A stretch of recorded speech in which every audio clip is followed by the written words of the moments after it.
Subscribe कीजिए 10th class गणित channel को और बेल आइकन को दबाइए लेटेस्ट वीडियो देखने के लिए। हेलो फ्रेंड्स, चलिए आज हम शुरू करते हैं कक्षा 10 गणित एनसीईआरटी बुक की प्रश्नावली 4.2 से पहले हमें उदाहरण नंबर 5 दिया गया है, तो इसे हम इस वीडियो में सरल करेंगे।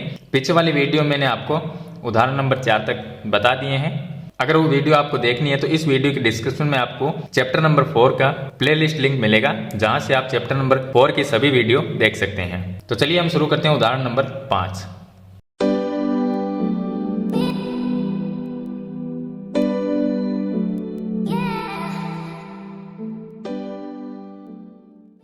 यहां पे हमें दिया गया है कि द्विघात समीकरण 3x² minus 2 under root 6x plus 2 बराबर 0 के मूल ज्ञात कीजिए। तो मूल ज्ञात करने का मतलब है x का मान ज्ञात करना। तो यहां से हम इस द्विघात समीकरण से x का मान ज्ञात करेंगे। तो चलिए मैं इस समीकरण को यहां पर लिख लेता हूं, 3x² minus 2 under root 6x plus में 2 इज इक्वल टू में 0। अब देखिए बीच वाली जो संख्या है 2 अंडर रूट 6x, इसके हमें टुकड़े करने हैं और टुकड़े भी ऐसे करने हैं, यानी इसकी जगह हमें दो ऐसी संख्या लेनी है कि जिनको अगर गुणा किया जाए तो 3 को अगर मैं 2 से गुणा करूं कितना 6 आएगा। 3 को अगर 2 से गुणा किया तो 6 आया और यहां पर प्लस का चिन्ह है, तो जोड़ने पर 2 अंडर रूट 6 आना चाहिए। जोड़ने पर कितना आना चाहिए? 2 अंडर रूट 6। ऐसी दो संख्या चाहिए जिनको गुणा किया जाए तो 6 आएगा और उनको जोड़ दिया जाए तो 2 अंडर रूट 6 आएगा। अब 2 अंडर रूट 6 कैसे आता है? 2 अंडर रूट 6 का मतलब है कि under root 6 plus under root 6। तो मैं यहां पर लिख देता हूं अंडर रूट 6 प्लस रूट 6। अगर इन दोनों को जोड़ते हैं तो 2 रूट 6 आता है। अगर मैं इन दोनों को गुणा कर दूं तो 6 आएगा। तो वो दोनों संख्या हमें मिल गई। तो ये दोनों जो संख्या है वो हम 2 अंडर रूट 6 की जगह लिख देंगे और बाकी को सेम टू सेम रखेंगे। तो यहां पर मैं लिख देता हूं 3x² माइनस का चिन्ह वो लगा देते हैं, ब्रैकेट में ये संख्या लिखनी है under root 6 plus under root 6 और x है वो अपनी जगह प्लस 2 बराबर में 0। अब फिर से मैं लिखता हूं 3x²। अब देखिए x है वो दोनों संख्या से गुणा कर देते हैं, तो minus root 6x plus root 6x plus 2 बराबर 0। अब फिर से हम लिखेंगे 3x²। अब माइनस जो है ब्रैकेट हटाएंगे तो माइनस से ये गुणा होगी संख्या, तो माइनस में रूट 6x आ जाएगी। ये प्लस है वो भी माइनस से गुणा किया माइनस बन गया, आगे भी रूट 6x आ गया और प्लस 2 बराबर 0। अब देखिए इसको थोड़ा सा और हम सरल तरीके से लिखेंगे ताकि हमें कॉमन लेने में कोई दिक्कत ना हो। तो यहाँ पर जो 3 है इसको मैं लिख सकता हूँ, देखिए कोई भी संख्या है अगर 2 है तो आप उसको रूट 2 गुणा रूट 2 लिख सकते हैं। अगर वापस गुणा करेंगे तो 2 ही बन जाएगा। 3 को हम अंडर रूट 3 गुणा अंडर रूट 3 लिख सकते हैं। अगर हमारे पास में अंडर रूट 6 है तो इसको हम लिख सकते हैं अंडर रूट 2 गुणा अंडर रूट 3। अगर मैं इनको गुणा करूंगा तो रूट यहां पर ही रहेगा और 2 3 से गुणा होकर 6 बन जाएगा। तो इस तरह से हम इन संख्याओं को लिख सकते हैं। तो 3 को मैं लिख सकता हूं अंडर रूट 3 गुणा रूट 3 x² है उसको लिख देंगे, माइनस रूट 6 है उसको हम इस तरह से लिख सकते हैं। तो मैं लिख दूंगा रूट 2 गुणा रूट 3 और आगे x है वो यहां पर लगा देते हैं, माइनस इस 6 को भी मैं इस तरह से लिख दूंगा। तो यहां पर लिख देते हैं अंडर रूट 2 गुणा अंडर रूट 3 और x है वो यहां पर लिख देते हैं प्लस में 2 बराबर में 0। अब देखिए इसमें से और इस संख्या में से कॉमन लेना है, क्योंकि हम दो संख्या देखिए ये 2 है और ये 2 है, इन दोनों की ये बना दिया और इन दोनों से ये बन गया, तो इनमें से कॉमन लेंगे। देखिए यहाँ पर बीच में माइनस का चिन्ह है, तो इधर वाली संख्या और इधर वाली संख्या में से कॉमन क्या आ सकता है? जो सेम दिखती है वो कॉमन आ जाएगी।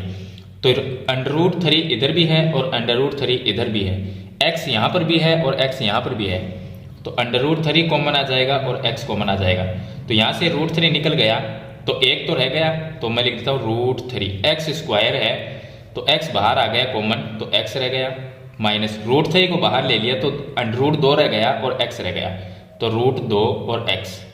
उसके बाद हम माइनस यहाँ से हम कॉमन ले सकते हैं। देखिए मैंने इसको लिखा नहीं, इसको हम लिख सकते हैं रूट 2 गुणा रूट 2, तो इसकी जगह आप ये मान लीजिए। अब देखिए दोनों तरफ कॉमन क्या आ सकता है? दोनों तरफ आ सकता है रूट 2, ये कॉमन आ सकता है। तो यहाँ से रूट 2 कॉमन आ गया तो ये रह गया √3x और बाहर माइनस का चिन्ह है तो ये प्लस है वो भी माइनस हो जाएगा, क्योंकि ब्रैकेट से बाहर अगर माइनस का चिन्ह हो तो अंदर वाला चिन्ह है वो चेंज हो जाता है। प्लस है तो माइनस बन गया और माइनस होता तो प्लस बन जाता है। और यहाँ से √2 कॉमन आ गया तो ये 1 √2 रह गया बराबर में 0। दोनों ब्रैकेट सेम है, यहाँ से x है वो काट देंगे, यहाँ ये जो x है वो कट जाएगा क्योंकि यहाँ से तो x हमने कॉमन ले लिया था तो ये x नहीं रहेगा यहाँ पे। अब देखिए दोनों ब्रैकेट सेम है तो एक ब्रैकेट लिख लेते हैं, यहाँ पर मैं लिख देता हूँ √3x माइनस √2 और दूसरे ब्रैकेट में ये संख्या आएगी √3x माइनस √2। फिर भी दोनों ब्रैकेट सेम ही रहेंगे क्योंकि बाहर वाली संख्या है वो भी इसके सेम ही है। चलिए दोनों को 0 के मैं बराबर लिखता हूँ, तो एक एक करके 0 के बराबर लिखते हैं। पहले इस ब्रैकेट को लिख लेते हैं, दोनों का आंसर तो सेम ही आएगा। तो हमने लिखा √3x माइनस √2 बराबर 0, तो ये आ गया √3x बराबर, ये माइनस में है तो इस साइड में प्लस में हो गया और x बराबर √2 बटे √3। और इसी तरह से इस ब्रैकेट को भी लिखेंगे तो ब्रैकेट दोनों ही सेम है, संख्या दोनों ही सेम है तो x का मान यही आएगा। तो मैं सीधा ही x का मान लिख देता हूँ √2 बटे √3। तो ये इसके मूल क्या होंगे, ये मूल हो जाएंगे √2 बटे √3 कोमा √2 बटे √3। ये हो गए द्विघात समीकरण के मूल। चलिए इसी के साथ हम उदाहरण नंबर 6 को भी इस वीडियो में सरल करते हैं। अब देखिए इसका उदाहरण नंबर 6 है। इसमें दिया गया कि अनुच्छेद 4.1 में दिए गए प्रार्थना कक्ष की विमाएं ज्ञात कीजिए। चैप्टर है जो 4, जब वो शुरू होता है तो वहां पर एक अनुच्छेद दिया गया 4.1 जिसके अंदर इस तरह से एक आयत जैसी आकृति भी बनाई गई है। आयत जैसी आकृति बनाई गई है, इसकी चौड़ाई x दी गई है और इसकी लंबाई दी गई है 2x + 1। आप वहां पर देखना आपको मिल जाएगा। तो इसकी विमाएं ज्ञात करनी है, यानी इसकी लंबाई चौड़ाई क्या है वो ज्ञात करनी है। तो ये उदाहरण नंबर 6 में दे दिया है, तो हम उदाहरण नंबर 6 में इसको सरल करेंगे। अब देखिए इसके अंदर हमें जो इसकी लंबाई है वो 2x + 1 है मीटर है और चौड़ाई है वो x मीटर है। तो लंबाई चौड़ाई जो हमें ज्ञात करनी है और इसके साथ में एक समीकरण हमें दी गई है जो एक द्विघात समीकरण है। तो हम द्विघात समीकरण को सरल करेंगे, x का मान ज्ञात करेंगे। वो x का मान जो भी आएगा वो इसकी चौड़ाई होगी और फिर x का मान यहाँ पर भी लिखेंगे और 2 से गुणा करेंगे प्लस 1 जोड़ देंगे तो इसकी लंबाई आ जाएगी। तो चलिए हम पहले x का मान ज्ञात करते हैं यहाँ से। तो इसमें देखिए 300 को 2 से गुणा करते हैं तो कितना आएगा 600 आएगा, यानी कि गुणा करने पर 600 और घटाने पर x के पास में कोई भी संख्या नहीं है तो हम क्या मानेंगे कि इसके पास में 1 है। तो यहाँ पर माइनस का चिन्ह है, इसका मतलब घटाने पर 1 आना चाहिए और गुणा करने पर 600 आना चाहिए। ऐसी दो संख्या बताइए जिनको गुणा किया जाए तो 600 आ जाएगा और दोनों को घटा दिया जाए तो 1 आएगा। तो अगर मैं 25 लेता हूँ, 25 गुणा 25 करते हैं, इसको घटा नहीं सकते, घटाएंगे तो 0 आएगा, लेकिन गुणा करते हैं तब हमारे पास में 625, इससे ज़्यादा हो जाता है। तो हम क्या करते हैं, एक एक संख्या का गैप रख लेते हैं। हम क्या करेंगे, एक संख्या ले लेंगे 24 और दूसरी संख्या ले लेंगे 25। तो घटाने पर क्या आना चाहिए, 1 आना चाहिए। तो मैं इसको इस तरह से लिख लेता हूँ, 25 - 24 लिख देता हूँ। इन दोनों को अगर घटाएंगे तब तो 1 आएगा, 25 - 24 करेंगे तो 1 आएगा और दोनों को गुणा करेंगे तो 600 आएगा। आप गुणा करके देख लीजिए। तो ये वो दोनों संख्या हो गई। तो मैं 25 - 24 लिख देता हूँ, कहाँ पर, इस 1 की जगह। x ऐसा का ऐसा रहेगा। तो पहली संख्या हमारी 2x², ये पहला पद है। उसके बाद में प्लस का चिन्ह है, उसके बाद में 1 की जगह मैं लिख देता हूँ 25 - 24 और ब्रैकेट के बाहर x लिख देते हैं, माइनस में 300 आ जाएगा, बराबर में 0 रह जाएगा। फिर से हम लिखेंगे 2x² और प्लस, अब ब्रैकेट वाली जो संख्या है 25 और 24, इसको x से गुणा कर लेते हैं। तो एक बार तो आ जाएगा 25x और दूसरा आ जाएगा 24x और माइनस में 300 और बराबर में 0। फिर से मैं लिख देता हूँ 2x² प्लस में 25x आ जाएगा, ब्रैकेट को हटा देंगे और माइनस में 24x आ जाएगा। बाहर प्लस का चिन्ह इसलिए ये चेंज नहीं हुआ, माइनस में 300 बराबर में 0। अब यहाँ से और यहाँ से हम कॉमन लेंगे, क्योंकि 4 पद बन गए तो हम कॉमन लेंगे। अब देखिए यहाँ पर 2 है और यहाँ पर 25 है, तो इनमें से तो कॉमन आ नहीं सकता। दोनों तरफ x है तो x में से हम कॉमन ले सकते हैं, क्योंकि ऐसी कोई संख्या नहीं है जिसका 2 में भाग चला जाए और 25 में चला जाए। हम पॉइंट में निकाल सकते हैं लेकिन हम पॉइंट में निकालेंगे नहीं। तो 2 में अगर 2 का भाग देंगे तो 2 का भाग 25 में नहीं जाएगा, इसलिए कॉमन इनमें से तो आ नहीं सकता संख्या में से। ये जो एक्स स्क्वायर और एक्स है यहाँ से कॉमन हम एक्स ले लेंगे।